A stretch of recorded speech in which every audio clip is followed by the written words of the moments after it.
왕도는 없습니다. 재테크에 대한 환상도 버리셔야 되고요. 목표 설정을 할 때 적은 금액으로 단기간에 비상금 먼저 확보를 해놓고 그 다음에 통장 쪼개기가 됐으면 그때부터 이제 저축을 할 수 있는 준비가 되셨다. 그 1억이라는 돈을 자체를 모으는 거는 굉장히 큰 의미가 있다고 봐요. 문제는 그 다음입니다.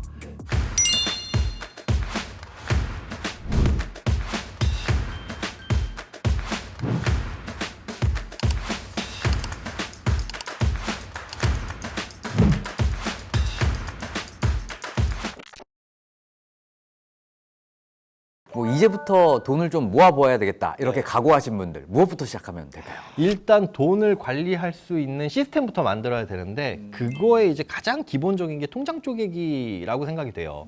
거창한 거 아니고 용돈 통장하고 생활비 통장 분리해서 쓰는 거. 전통적인 개념의 그 통장뿐만이 아니라 뭐 카드를 분리하든 그런 이제 수단을 분리를 하는 거죠. 그래서 고정적으로 나가는 그런 비용들을 관리할 수 있는 신용카드 혹은 그 계좌, 그리고 내가 통제할 수 있는 항목들, 이런 것들의 계좌, 요것 좀 분리해 놓으시는 게 좋고, 그 다음에 가장 기본적으로 당장에 오늘부터 저축 시작해야지라고 해가지고 은행 앱 켜서 적금 하나 이거 가입하는 것보다 비상금 먼저 마련을 해두셔라. 그러니까 의외로 돈이 많으셔도 비상금이 없는 경우들이 종종 있어요. 그러니까 뭐 주식으로 저는 투자 많이 하고 있는데요 하시는 분들도 주식에는 평가 금액 보면 꽤 있는데 돈이 아무것도 없어. 뭐 예수금도 심지어 샀다 팔았다 한 돈이라서 2, 3일 후에 뺄 수 있는 돈, 막 이런 돈들만 있는 경우들이 있는데, 비상금은 말 그대로 지금 ATM기 가가지고 현금 서비스 말고 뽑을 수 있는 돈, 그러니까 언제든 그냥 지출에 대비할 수 있는 돈이라고 보시면 됩니다. 그런데 그 비상금의 수준이 얼마냐? 일단은 내가 매달 고정적으로 쓰는 카드값, 이거는 언제든 갚을 수 있을 정도. 사실 카드값이라고 하는 게 외상이잖아요. 지난달에 외상한 거 이번 달에 뭐 월급 받으면 갚겠습니다 라고 하는 그런 시스템인데, 그 외상값을 갚지 못할 정도의 현금 여력이 없다, 그 문제가 있는 거죠. 그래서 그 정도 비용은 필요하고, 그 다음에 개인마다 가정마다 달라질 수 있는데 비상금 수준은 매달 들어가지는 않지만 1년에 한 번씩은 꼭 들어가야 될 지출들이 있어요. 근데 그런 것들이 꽤 많습니다. 장담하건대 못해도 한 달치 월급, 혹은 3인 가구 정도라고 한다면 2달치 월급 내지는 2달 반치 월급 정도는 그 정도 돈이 들어갑니다. 그러니까 왜 그렇게 많이 들어가냐? 이번에 겪으셨잖아요, 다들. 가정의 달. 돈 쓸 일 많죠. 부모님 생신, 설, 추석, 명절은 2번이나 있으니까요. 이런 것들 따지고 각종 경조사비, 자동차 보험료, 뭐 재산세, 이런 거 다 더해보면 정말 한 달치 월급은 그냥 빠져나가거든요. 근데 이건 줄일 수가 없는 돈이에요. 어차피 내야 되는 돈인데 그 내 비상금에 준비가 안 돼 있으면 돈을 모으다가 적금을 깨게 됩니다. 아니면 적금 꼭 다 만기가 되고 나면 저는 꼭 돈 쓸 일이 생겨요 하는 분들인데, 정말 그건 운이 없어서 돈 쓸 일이 생긴다기보다 어디에 썼나 보면 자동차 보험 낼 때가 돼서요. 자동차 보험은 뭐 갑자기 아무도 모르게 랜덤하게 내라 그런 것도 아니잖아요. 그래서 그런 돈들을 파악해 보면 한 2, 3달치 정도의 월급 규모가 들어가는 거니까 이거 정도의 비상금 먼저 확보를 해놓고 그 다음에 통장 쪼개기가 됐으면 그때부터 이제 저축을 할 수 있는 준비가 되셨다. 그렇게 볼 수 있습니다. 자, 그럼 저축을 정확하게 하기 위해서는 내 월급 수준에 맞는 목표 액수 설정도 중요할 것 같아요. 어떻게 설정하는 게 좋은가요? 목돈 마련을 하는 걸 가장 기본으로 두는데 짧은 기간 안에 마련을 하셔라라고 말씀을 드려요. 그게 무슨 뜻이냐면, 긴 기간을 놓고 더 큰 돈 마련하는 것보다 1년 혹은 6개월 이렇게 일단 목표 설정해 놓고 그거 달성하는 거 먼저. 그건 사실 좀 쉽거든요. 아주 긴 마라톤을 천천히 달리세요. 그냥 뭐 2박 3일 걸려도 좋습니다. 걸어서 들어오셔도 됩니다 라고 하더라도 그건 가다가 지칠 수가 있는데, 100m만이라도 한번 전력 질주 해보세요 라고 하는 건 그 속도의 차이는 있겠으나 시간의 차이는 있겠으나 그래도 할 수 있거든요. 그렇기 때문에 목표 설정을 할 때 적은 금액으로 단기간에 아예 저축을 안 해보신 분들은 그래 3개월 동안 내가 200만 원만 모아보자. 그것도 사실은 저축 안 하셨던 분들은 한 달에 한 6, 70만 원 정도 이상은 저축을 해야 되는 상황이거든요. 그것도 어려울 수 있어요. 그러니까 그거부터 먼저 해보고, 오케이, 이게 됐으면 그래 6개월 안에 한번 500만 원 마련해볼까? 그래 1년에 1000만 원 마련해볼까? 그러려면 이제 계산이 간단하게 나오죠. 그거 나누기 몇 달 이거 하면 되는 거니까. 그래서 그 짧은 기간 안에 돈 마련하는 거를 먼저 트레이닝을 하셔라. 처음부터 마라톤 달리실 생각하지 마시고 집에 나가서 50m, 100m부터 뛰어보시고 그런 것처럼 그래서 짧은 기간 안에 소액의 목돈 이걸 먼저 하라고 말씀드리고요. 그래서 그 금액에 대한 기준은 소득에 따라서 다른 거고 또 지출에 따라서 다른 거예요. 근데 보통 우리가 상징적으로 얘기하는 돈들이 있잖아요. 뭐 896만 원 정도 모아보세요 하지 않는 것처럼 500만 원, 1000만 원, 3000만 원, 5000만 원, 1억 이런 것처럼 그렇게 구간을 세우고 단계를 만들어서 저축을 하시면 좋을 것 같고 특히나 이제 저축을 하실 때는 저축 금액도 중요하지만 저축률을 높이려는 고민도 하셔야 된다. 사회초년생 집에서 얹혀 사는 분들 같은 경우 저는 보면 90% 이상 저축을 하시는 분들도 봤어요. 네. 그런 것처럼 저축률을 90% 할 수 있는 건 그때뿐이다. 그래서 율을 올리려는 그 노력도 같이 병행을 하시는 게 좋을 것 같습니다. 또 많은 분들이 이제 자산 업그레이드를 하기 위해서 이제 시드머니 얘기를 해요. 그쵸. 시드머니 1억은 좀 모아야 된다 이런 이야기를 좀 많이 듣는데요. 소장님 보시기에 어떻게 좀 생각하세요? 1억이라는 거 꽤 의미 있다고 생각을 해요. 그러니까 1억이 굉장히 큰 돈이긴 하죠. 그런데 생각해 보면 그 가치는 계속 떨어졌습니다. 그러니까 10년 전에 1억과 지금의 1억은 아예 다르죠. 근데 1억은 10년 전에도 큰 돈이고 지금도 큰 돈이야. 맞습니다. 10년 전에 10만 원과 지금의 10만 원 생각해 보면 10만 원 가지고 장에 가서 장 봤을 때 그때와 지금은 완전히 차이가 나잖아요. 1억이라고 해가지고 그 가치가 달라지는 건 아니거든요. 그러니까 똑같이 화폐 가치는 떨어졌습니다. 그런데도 여전히 1억은 큰 돈이거든요. 그래서 그 1억이라는 돈을 자체를 모으는 거는 굉장히 큰 의미가 있다고 봐요. 그리고 실제로 그렇게 모으신 분들은 굉장히 큰 성취감을 느끼시고요. 문제는 그 다음입니다. 그러니까 1억을 모으신 분들은 꽤 많이 봤어요. 그리고 사회초년생 때 정말 이악 물고 악착같이 모아가지고 저 드디어 6년 만에 1억 모았습니다. 그런데 그 다음 뭐 해야 될까요? 하시는 분들이 많아요. 그러니까 그 다음이 없었던 거예요. 그러니까 1억 모으는 거에 집중을 하다 보니 일단은 모았어요. 세상이 달라질 줄 알았는데 어제와 오늘이 똑같은 거예요. 그러면 저 이제 2억 모아야 되나요?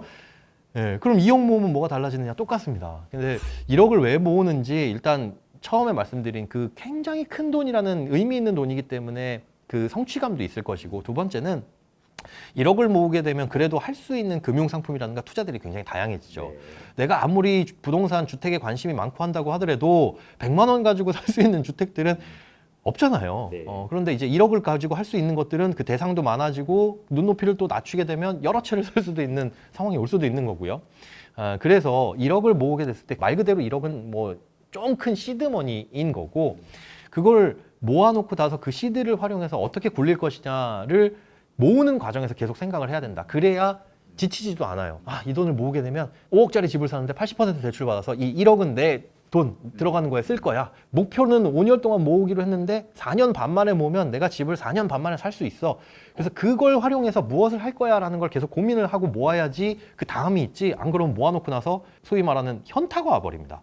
그럼 모아놓은 거 써버릴 수도 있는 거고 그 다음부터 저축이 안 될 수도 있는 거고요. 그래서 1억을 모으는 건 굉장히 의미 있는 일인데 그걸 모아서 어떻게 활용할지를 반드시 고민을 같이 하셔야 된다고 말씀드리고 싶네요. 그럼 일단은 1억을 좀 빨리 모아야 되겠어요.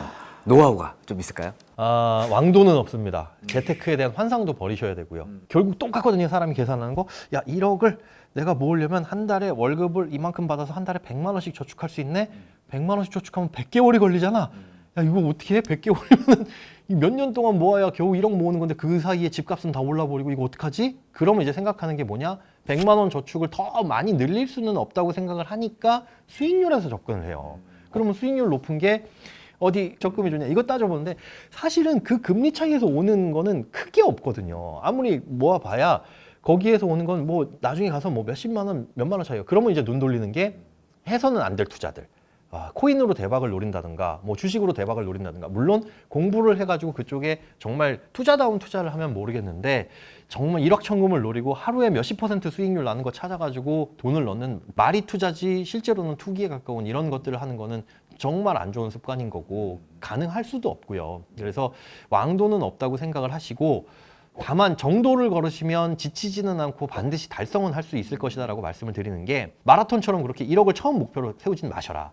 1000만 원 먼저 모으는 걸 목표로 가고 그러면 그 1000만 원 가지고 할 수 있는 것들도 많이 있거든요. 1000만 원을 좀 분산해 가지고 500만 원 정도는 좀 안정적으로 굴리고 500만 원 정도는 그래 공격적으로 주식이나 이런 것에 투자를 해보고 싶은데 내가 잘 모르겠으면 뭐 펀드나 이런 간접 투자도 할 수 있는 것이고요. 그렇게 단계별로 스텝 밟아 나가다 보면 이제 1억을 달성할 수 있는 거니까 일단 최소한의 목표는 한 달에 저축 금액 나누기 1억 해서 아무리 못해도 예를 들어 100만 원씩이라고 한다면 100개월 동안 모아야 돼. 이 선은 안 넘길 거야 라고 하는 마지노선을 그어 놓으시고 그 다음에 그 중간 과정으로 1,000만 원, 3,000만 원, 5,000만 원 그건 언제 달성해야 되겠다. 요건 좀 타이트하게 잡을 수 있거든요. 그러면 1,000만 원 마련하는 거를 1년에 마련해 봐야지. 그럼 80만 원밖에 내가 저축할 수 없는데 커피 먹는 걸 줄여서라도 3만 원 더 저축해서 무조건 해야지. 이런 식으로 가자는 거죠. 그렇게 해서 단계별로 밟다 보면 달성은 반드시 할 수 있고 실제로 해보시다 보면 내가 잡았던 이 마지노선 100개월이라는 시간도 그거보다 더 짧아집니다. 예, 목돈이 모이면 그게 굴러가는 속도가 또 빨라지니까요. 소장님 보시기에 돈을 좀 빨리 모을 수 있는 이런 저축 방법 있나요? 남의 돈 가지고 오는 거죠. 그게 무슨 뜻이냐면 소득을 늘리는 겁니다. 지출 줄이는 게 훨씬 쉽기는 쉬워요. 근데 이게 한계가 있어요. 하다 보면 지치고. 물론 돈 모을 때 굉장히 재밌는 게 지출 줄여가지고 내가 참고 모으는 게 성취감은 더 큽니다. 그래도 내가 평상시에 치킨 한 먹은 거 이렇게 잘 모였어. 근데 거기에서 만족할 수만은 없는 게 한계가 있어요. 그래서 노력을 또 기울이셔야 되는 게 소득에 대한 부분입니다. 그러니까 남의 돈 가져와라라고 하는 게 어디선가 월급을 더 받거나 급여를 더 받는 거죠. 야간에 편의점 알바 혹은 뭐 주말에 뭐 배달 알바 이런 거 해가지고 벌 수도 있는 거지만 시간당 최저임금 이상을 벌기가 쉽지가 않아요. 그 이상을 벌기가 쉽지 않으니 효율도 떨어집니다. 안 하는 것보다 뭐 그런 게 낫긴 하지만 기본적으로는 내 직업과 관련된 거 나중에 역량을 강화할 수 있는 쪽에 도움이 되는 것들로 준비를 하시라는 거죠. 그게 당장의 돈은 안 되더라도 그쪽으로 해서 다른 곳으로 이직을 준비하신다든가 아니면 지금 하고 있는 일이 도저히 이거는 소득이 늘어날 수 있는 업종이 아니야 라고 생각한다면 다른 쪽에 이제 일을 알아보셔야 되는 거겠죠. 대부분의 분들이 직장을 한번 가지시고 한 번 업종을 선택을 하시면 그게 평생 가는 경우도 많이 있고 그리고 그런 고민을 하는 시기가 한 30대 후반 40대 초반에 오는데 이거 이직을 해야 되나 직업을 바꿔야 되나 근데 그때가 가족이랑 맞물리는 경우가 되게 많이 있어요. 아이들은 막 커가죠. 그럴 때 내가 직장을 때려치우고 다른 곳으로 옮긴다? 소득이 이만큼 벌던 게 이만큼으로 줄어드는데 그래서 접는 경우가 많이 있거든요. 그렇기 때문에 평상시에 소득을 올리기 위한 고민과 노력을 계속 해야 되는 거고 그 준비가 됐을 때 과감하게 그 시기가 언제이든지 간에 점프업 할 수 있는 그 준비를 미리 해놓으셔라. 그래서 소득 향상에 대한 고민은 평생 해야 되는 고민이라고 생각이 됩니다. 소장님 그래도 연이율 높은 통장 추천해 주신 걸 굉장히 유명하시던데 추천 한번 해주시죠. 늘 사실 똑같은 돈을 저축한다면 이율 높은 통장에 돈을 넣으시는 게 맞죠. 그게 시기마다 그때그때마다 다르기 때문에 이거는 정보를 계속적으로 얻으려고 노력하시는 수밖에 없는 것 같아요. 예를 들어서 연말이 되면 보통 이제 은행, 저축은행 이런 곳에서 특판 예금, 특판 적금 파는 곳들이 많이 있죠. 근데 그게 뭐 연말 연초라고 해가지고 고객 감사 이벤트성이 아니라 예전에 만기가 됐던 게 돌아올 때 고객들의 이탈을 막기 위해서 끌어모으는 경우들도 많이 있고 그다음에 다음에 대출 영업을 위해 가지고 예금 잔고를 늘려야 되는 경우도 많이 있잖아요. 그래가지고 특판해서 판매하는 경우들도 있는데 그렇게 잔고가 쌓이게 되면 그 다음부터는 이제 시들해진단 말이죠. 그래서 예금 적금도 기준금리와는 상관없이 이건 타이밍이다. 심지어 채권금리와도 상관없이 예금금리, 적금금리 훅 떨어지는 경우들도 많이 있어요. 그래서 이 금리 높다라는 뉴스나 신문 기사가 나오면 고민하지 말고 그냥 그 중에서 제일 높아 보이는 거 바로바로 가입을 하셔라. 그거 길어봐야 한두 달이다. 예금 적금도 그렇게 특판으로 팔 때가 경험적으로 봤을 때는 높은 금리인 거고 앞으로의 금리는 절대 예측할 수 없다. 지금 기준금리조차도 연준에서조차도 모르잖아요. 작년에도 뭐 연말에는 금리 낮아질 것 같습니다. 낮아질 걸로 기대합니다. 뭐 이렇게 하다가 이게 늦어지는 것처럼 앞으로 금리 변화에 따라 가지고 더 높은 예금금리, 적금금리 상품이 나오지 않을까? 이런 거 기대해 가지고 밀어두시는 거는 굉장히 운에 맡기는 거다. 요즘 뉴스에 요게 높다더라라고 하는 게 있으면은 고민하지 말고 빨리빨리 가입을 하시는 게 빨리 실천을 하시는 게 조금이라도 유리하다고 볼 수 있습니다. 재테크 팁에 대해서 한번 여쭤보고 싶은데요. 현재 같은 어떤 금리 변화 시기에 알맞는 이런 재테크 노하우가 좀 있을까요? 돈이 어디로 움직이는지를 일단 살펴봐야 될 것 같아요. 생각보다 돈이 많으신 분들이 많거든요. 근데 그분들이 어디를 가냐? 은행에 저기 VIP룸, PB룸이라든가 뭐 이런 것들을 많이 가죠. 그럼 도대체 그 안에서 돈이 어디로 굴러갈까? 근데 거기보다 약간 문턱이 낮은 곳이 증권사는 방은 아니지만 칸막이로 되어 있어서 그래도 한 1,000만 원에서 3,000만 원 정도만 들고 가면 거기서 상담은 받아볼 수 있습니다. 시간이 되시거나 돈이 되신다면 그런 곳에 종종 들러서 주로 요즘에는 돈 많으신 분들 뭐 가입하시는지는 한번 알아보실 필요는 있는 것 같아요. 근데 알아보면 작년 말이나 요 때부터 장기 채권들을 많이 매수를 하시거든요. 그러니까 앞으로 금리가 낮아질 것 같다라는 기대가 점점 커지다 보니까 채권의 가격이 지금보다는 올라갈 것이다라고 예상을 하는 거죠. 국채 중에 하나를 예를 들자면 2020년에 한 2월쯤에 발행된 30년 만기 국고채가 있는데 그 금리가 1.5%입니다. 그러니까 코로나 거의 그때 지금이니까 금리가 굉장히 낮았었죠. 이때 1.5%짜리 30년 만기 채권을 발행을 했으니 지금 기준금리가 3.5%인 상황에서 이건 무슨 이런 채권이 다 있어? 라고 생각하기 때문에 가격이 많이 떨어져 있거든요. 그 가격이 작년 10월에 얼마였나 보면 10,000원에 발행돼가지고 이게 6,000원이었습니다. 근데 그때 뉴스 기사나 신문 기사 보신 분들 아마 기억하실 분들도 계시겠고 아마 검색해봐도 나올 겁니다. 개인들이 채권에 몰린다라는 기사들이 잠깐 나온 적이 있었어요. 근데 그때 실제로 엄청난 돈들이 채권으로 들어갔거든요. 이 국고채가 작년 10월에 6,000원이었는데 지금 가격이 7,000원 조금 넘어갔습니다. 그러니까 금리가 낮아질 것 같아. 그러면 과거에는 정말 하찮게 보였던 1.5%짜리 채권도 금리가 바닥으로 떨어져서 지금은 3.5지만 3, 2, 1, 0.5까지 떨어지면 이것도 더 좋아 보이겠네? 그러면 이제 그 채권 가격이 올라갈 거 아니겠어요? 그러니까 7,000원, 6,000원이었던 게 지금 7,000원이어서 한 15% 정도 거의 6개월도 안 돼서 지난달에 그만큼까지 올라왔으니까 그래서 앞으로 금리가 낮아질 것 같다라는 생각이 들면 우리나라뿐만이 아니라 이런 장기 채권들 장기 채권들의 장점은 금리가 낮아질 것 같은데 안 낮아졌어 그러면 거기서 나오는 그 찌끔찌끔한 이자도 받을 수 있고 그다음에 발행한 곳이 뭐 정부기 때문에 뭐 미국 국채 같은 거 뭐 우리나라 국채 같은 거 사시게 되면 발행 주체의 부도 위험은 없는 거잖아요. 그냥 아유 안 됐다 그러면은 좀 장기간 보유한다라고 생각하시고 가도 되는 거니까. 그다음에 또 여기에 매력은 이자는 쥐꼬리만큼 주지만 매매 차익에 대해서는 또 과세를 하지 않아요. 지금까지는 이제 금융투자소득세가 도입이 되면 요건 또 달라질 얘기지만 요거에 대해서는 과세를 하지 않다 보니까 금융소득 종합과세 대상자가 되시는 분들 같은 경우에는 이게 굉장히 매력적이죠.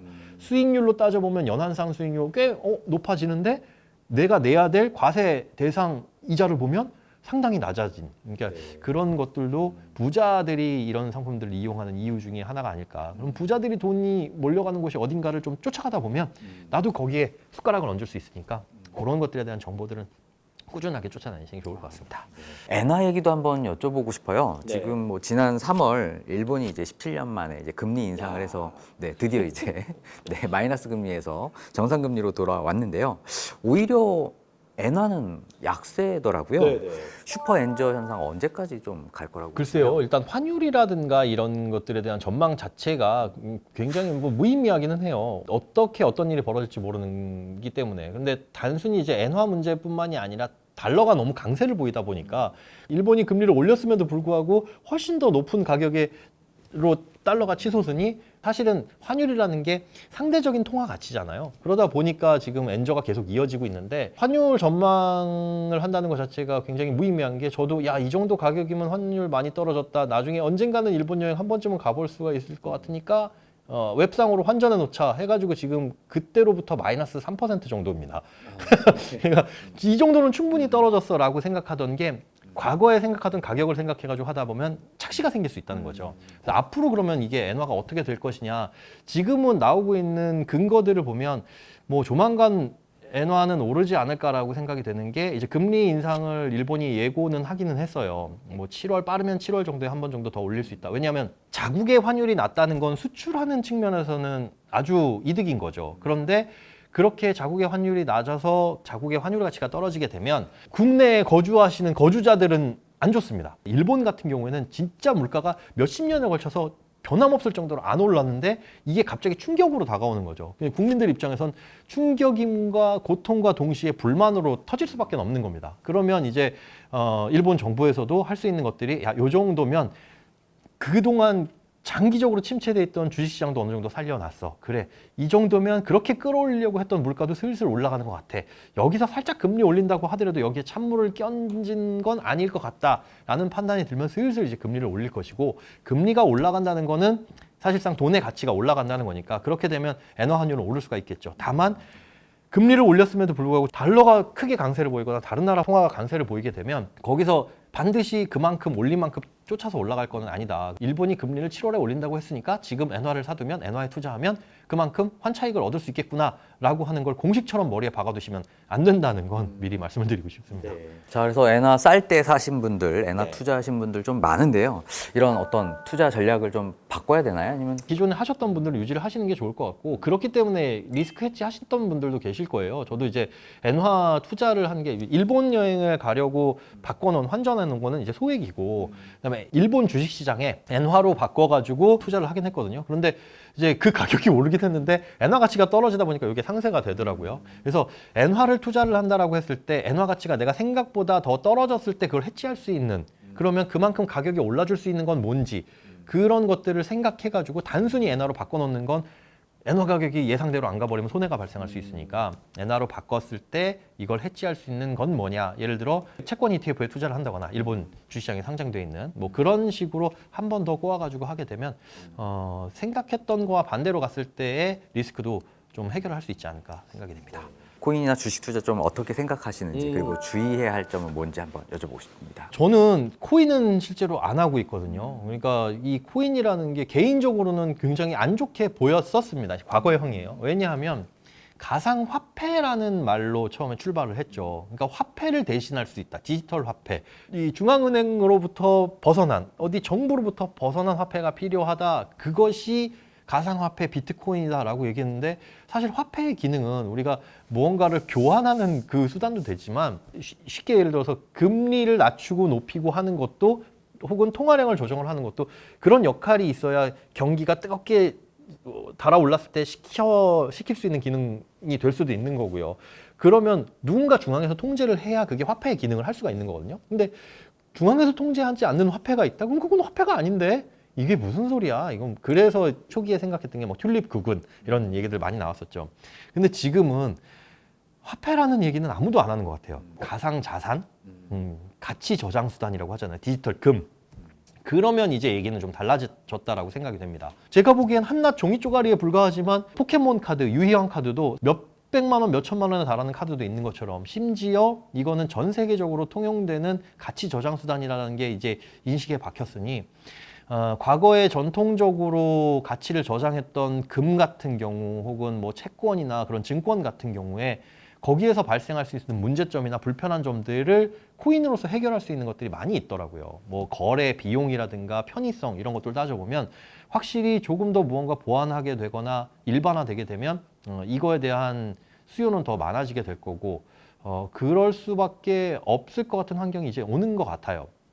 그렇다고 한다면 코인이라든가 이런 것들도 공부해서 투자를 하는 거 좋을 것 같고요. 또 주식도 마찬가지입니다. 주식이 곧 경제고 생존해낸 그 기업에 대해서 투자를 하는 거니까 그래서 공부를 해서 투자를 하는 건 좋은데 주식이나 코인이나 공부를 한다면 성공한다라는 착각은 좀 버리셔야 된다라는 거. 주식이나 코인 이런 금융자산은 특히나 공부를 했을 때 그거만큼 비례해서 수익률이 쫓아온다라는 건 착각이다. 우리가 공부를 하는 건 정말 말도 안 되는 얼토당토 않은 사기 혹은 엉뚱한 투자, 바보 같은 투자, 바보 같은 선택을 안 하기 위해서 공부를 하는 것이지 최선책을 뽑아내가지고 수익률을 높이기 위해서 하는 게 공부는 아니라는 거. 그래서 공부를 해보시고 투자도 실제 해보시되 막지는 않겠습니다. 하지만 조금의 소액으로 해봤는데 야 이거는 나하고 안 맞더라. 일희일비 해야 되는 이런 투자는 나하고 안 맞더라 라고 한다면은 안 하시는 게 좋은 거고요.